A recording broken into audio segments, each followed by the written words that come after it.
Do you find your bookshelf boring? So in today's How to Slice, we're gonna be checking out some awesome book nooks. So let's go. So I just opened up the model over here in Prusa Slicer. As you can see, this is the cat book nook.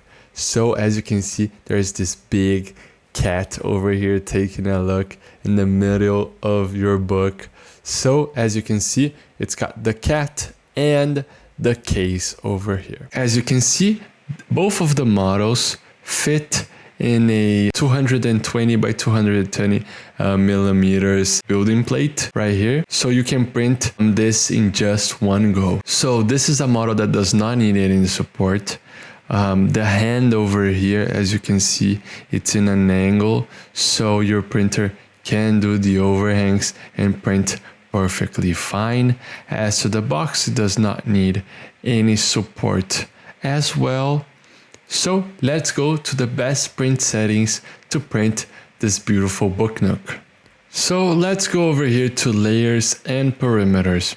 As you can see over here in layer height, we're going to be increasing the layer height to 0.24 millimeters.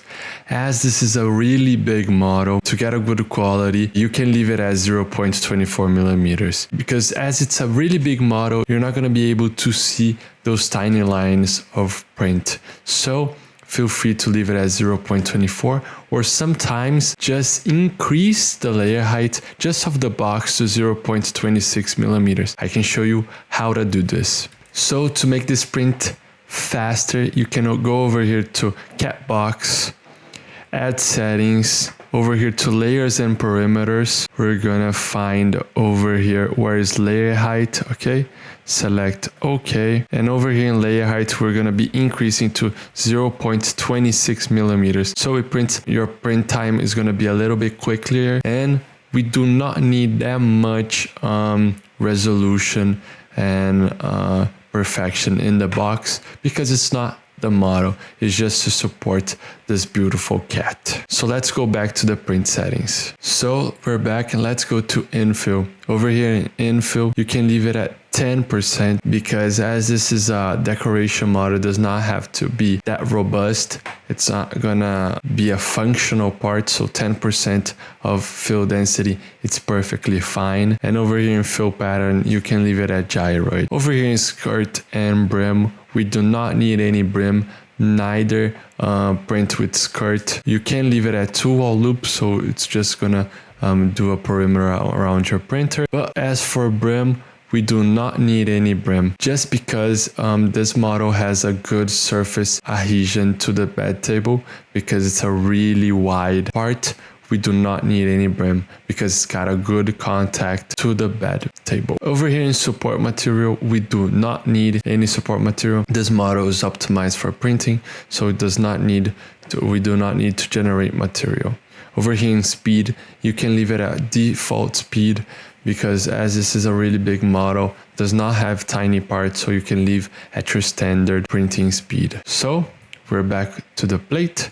And as you can see, we just changed the layers and perimeters just for the box. And the cat is going to print at 0.24 millimeters. So you're ready to print.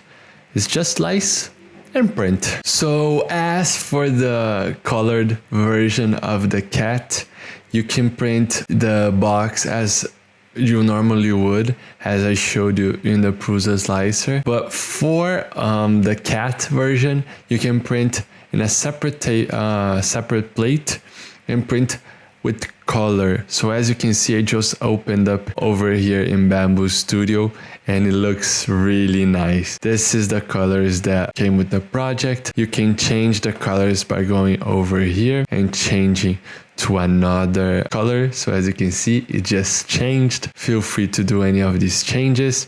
As you can see, the prime tower is going to be over here, but you can be changing where the prime tower is. So you can just select, move it around. It's most common to leave it at over here in this back part over here, but feel free to change and do whatever orientation you want. And as you can see, it's going to print perfectly fine. So as you can see right here, the model takes up 371 grams of filament, and the total amount of filament used for this project is going to be 722 grams. As you can see, there are a lot of waste over here with flushed and towers. So what I would recommend is to print two of these cap models side by side. This way, the flush and the towers will not vary. As many of the same models you have over here in the print, they're gonna do exactly the same color changes. So what I would do is print two cats side by side, so the proportion of wasted filament is less than what we're doing right here, because as you can see, it's close to the same amount of used and wasted filament. So the model is ready to print. Make sure you check all of our models in stlflix.com, and happy printing. Bye-bye. I hope you guys enjoy it. Those slicing videos are an initiative from STL Academy, which is the educational project from STLflix. So if you guys want to learn more about 3D printing, you could check our description and look at STL Academy courses. And don't forget, see you guys at the next slicing.